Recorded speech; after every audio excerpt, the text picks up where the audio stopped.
You are standing at the bottom of a stone shaft beneath the streets of Rome in the year 91 AD. The walls are close enough to touch with both hands. Above you, a circle of daylight is shrinking. Not because the sun is setting, because men are sliding a stone lid into place. This is not a dungeon. No judge sentenced you here for theft or treason. The men closing you in are priests.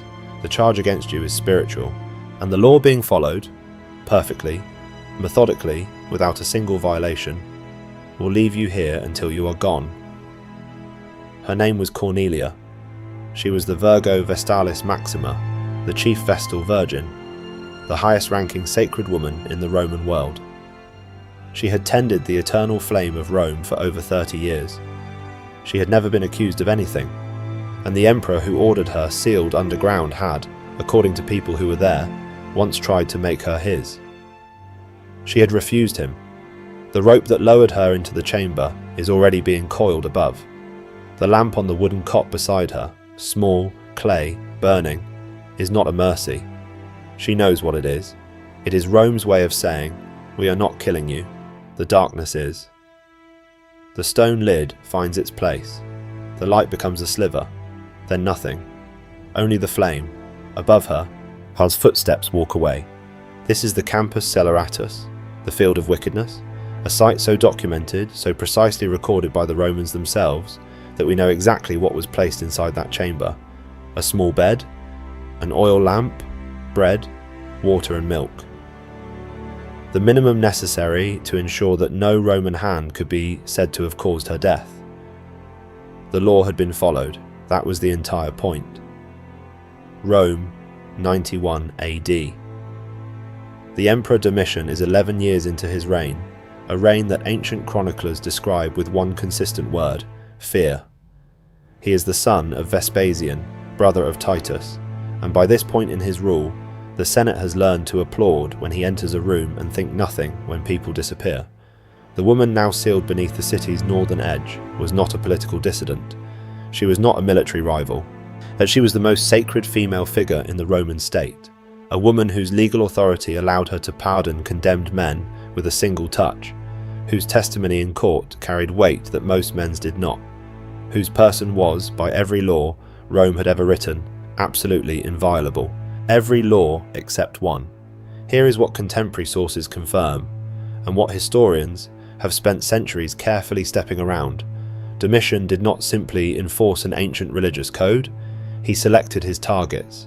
He personally interrogated the accused, and he held every office required to investigate, prosecute, convict and sentence simultaneously. There was no separation, there was no appeal, there was only him. The question that will haunt the next 20 minutes is not whether this was legal, it was. The question is how a civilization builds a law to protect its holiest women, and then watches, in complete silence, as that law is turned into a trap, precisely because of how holy they were. If you want to keep pulling back the marble from the history they taught you to admire, subscribe and stay with us. But first, and before we go any further into the machine that made this possible, you need to understand what these women actually were, because the power Cornelia held the morning before her descent makes what happened to her considerably worse.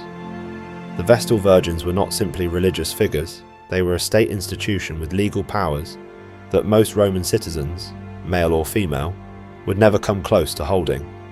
A Vestal could walk through the city, and if she encountered a man being led to his execution, her presence alone was sufficient to free him. Not a petition, not a pardon request, her physical proximity, that was law. She held full legal independence in a society where women were, in virtually every other context, the property of their fathers, then their husbands. She could own land, she could write a will, senators made way for her in the street, and her body, this is critical, was considered the sacred property of Rome itself. Her chastity was not personal virtue, it was a civic contract. Roman theology held that as long as the Vestals kept their vows, the city would stand. Their purity was the city's survival, which sounds like reverence, until you understand what it actually created. It created the charge of incestum, not what that word implies in modern usage. In Roman religious law, incestum meant ritual pollution, a contamination of the sacred compact between Rome and its gods, and the definition of what constituted that pollution was controlled entirely by the College of Pontiffs. No jury of citizens, no adversarial legal process, no right of appeal to any court outside the college itself. And who presided over the College of Pontiffs? The Pontifex Maximus. In 91 AD, that office was held by Domitian. He was, in the same proceeding, the accuser, the presiding authority, and the only avenue of appeal. Contemporary legal scholars within Rome, men who understood exactly what this structure meant, said nothing publicly while he lived. So the architecture of the trap was elegant, precisely because every element of it was legitimate. The Campus Celeratus itself was chosen for a reason that tells you everything about how Rome thought. The law prohibited the shedding of vestal blood. They were too sacred to execute by human hand, so Rome did not execute them. It provided them with a chamber, a lamp, provisions enough for days, and a stone lid. What happened after that was between the condemned woman and the gods. Rome's hands were clean. This legal fiction had existed for centuries. Domitian did not invent it. He simply understood how to use it. He had already used it 3 times before Cornelia. She tends the flame the way she has every morning for 30 years. Her hands know this work, the way a carpenter's hands know the grain of wood, without thought, without hesitation. The corridor of the temple is cool even in summer. The other vestals move around her, but there is something wrong with the air this morning. They are not looking at her. She notices this, the way you notice a sound that stops. Absence. The junior vestals, who have always deferred to her, are performing a very careful, very Roman kind of invisibility, present in the body, erased in the eyes. She has seen this before. She has watched it happen to others. 3 of her predecessors in this role were accused in the mid-80s, the sisters Oculata and a woman named Cornelia. Suetonius names them. They were accused simultaneously, tried before the college, and allowed, in what Domitian apparently considered leniency, to choose their own ends. Their names vanished from official records within weeks. Rome moved on. He had watched how the city responded to that. It had responded with silence. And silence, to a man like Domitian, was permission. The proceedings of the College of Pontiffs were not public. They were not required to be. When an accusation of incestum was brought, the college convened in closed session. No gallery, no forum crowd, no record made available to the wider senatorial class until after the verdict had been rendered and the sentence already set in motion. What we know about how these trials operated comes primarily from 2 sources who wrote after Domitian's death, when it had become safe to write honestly. Suetonius, compiling his accounts of the emperors, notes the procedural facts without flinching. Pliny the Younger, writing to a friend in a private letter that was never intended as formal history, describes what he witnessed with something closer to barely contained fury. Both sources confirm the same structural reality. Witnesses could be called, but the accused vestal had no formal right to cross-examine them. She had no right to compel witnesses of her own on equal legal footing. And the charge itself, ritual pollution, was defined so broadly that the college retained complete discretion over what counted as evidence. The concept of incestum could absorb almost any behaviour, any association, any rumour that the presiding authority chose to classify as spiritually compromising. Domitian did not preside at a remove. According to Pliny, he conducted the interrogations personally, not through deputies, not through appointed prosecutors. Himself. Face to face with women who had no legal mechanism to challenge the man questioning them, because that man was simultaneously the only authority who could rule on their answers. One case documents the disparity with particular clarity. A senator named Valerius Licinianus was named as the alleged lover of one of the accused vestals. He was exiled. He lost his property, his standing, his career, and then, eventually, he returned to Rome. He taught rhetoric. He rebuilt something resembling a life. The woman he was accused of being with did not return from anywhere. The legal calculus was not accidental. A vestal's violation of her vow was categorically graver than a Roman man's participation in the same act, because her body was not her own. It belonged to Rome. A senator could violate the sacred compact and lose his rank. A vestal who violated it had damaged the city's covenant with the gods themselves. She could not own her innocence. She had never been permitted to own herself. But there is something that the legal record does not explain, something that Pliny implies and Suetonius circles without quite landing on. Why Cornelia specifically? Why, after 3 accusations in the mid-80s, did Domitian wait and then escalate dramatically to the Virgo Vestalis Maxima herself, the most protected woman in Rome, the one whose condemnation would require the most elaborate justification and carry the most severe consequence? To understand that, you have to go back further, to a room nothing like the stone chamber beneath the city, a room that was well lit, ornamented, warm, a room in the imperial palace where Cornelia was still, unambiguously, the most powerful woman in Rome. Suetonius records, with the particular flatness of a man noting something everyone already knew, that Domitian did not maintain a purely administrative relationship with the institution of the vestals.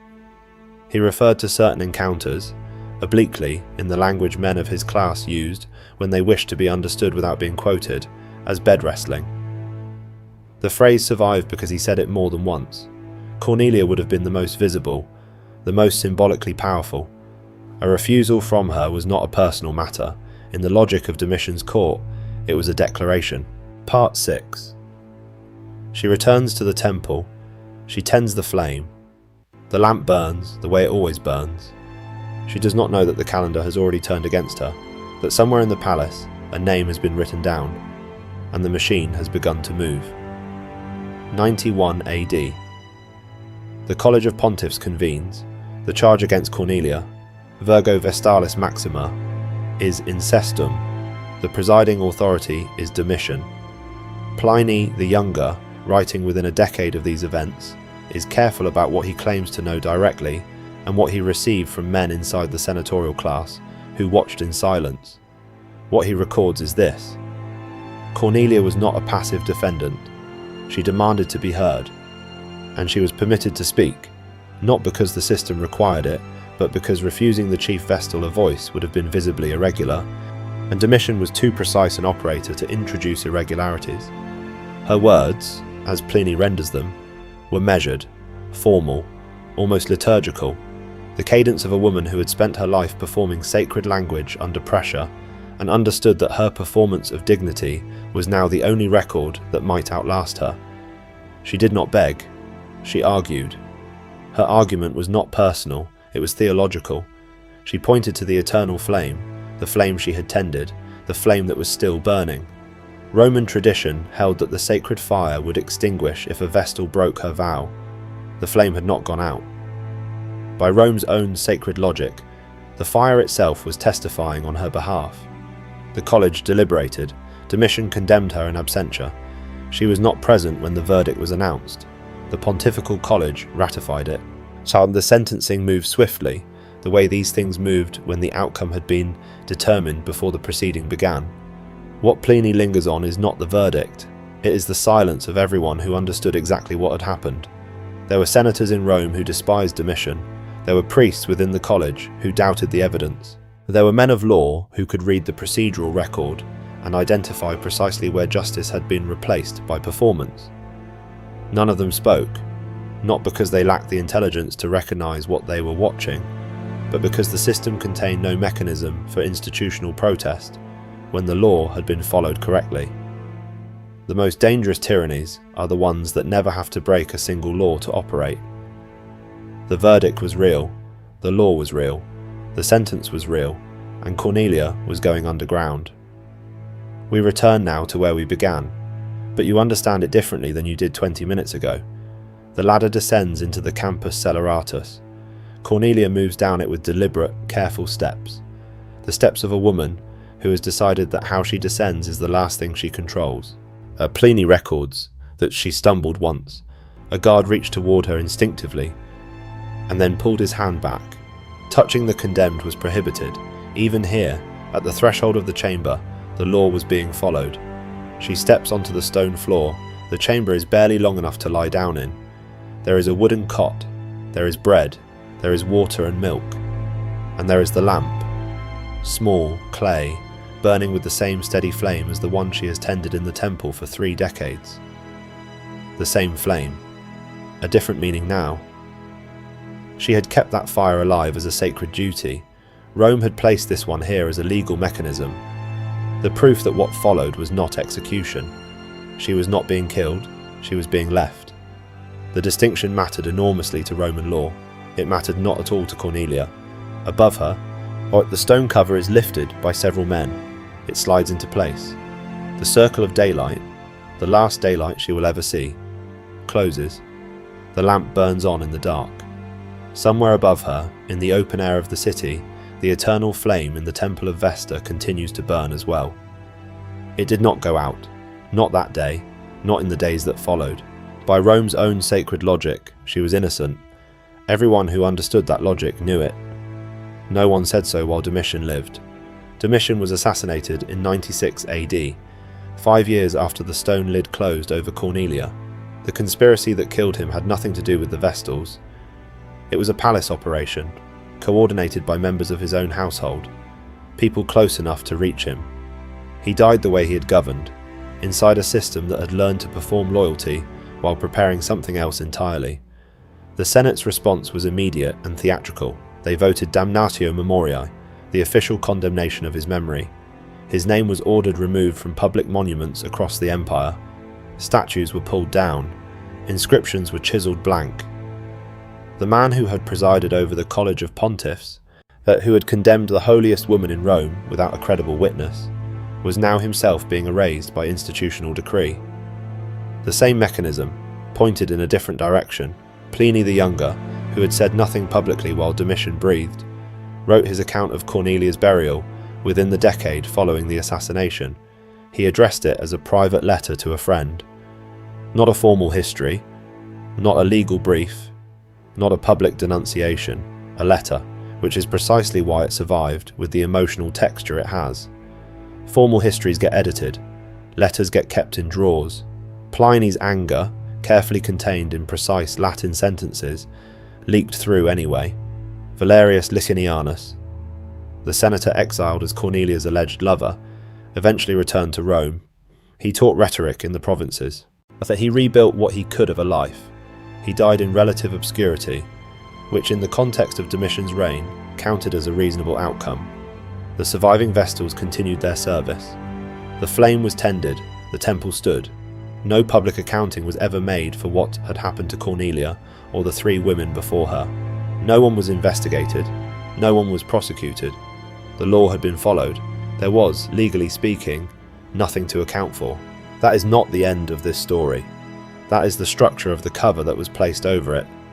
Because here is what history did next. And this is the part that should stay with you. The burial of Vestal virgins at the Campus Celeratus was not suppressed or denied in the centuries that followed. It was cited in scholarly texts, in legal commentaries, in philosophical discussions of Roman religious piety.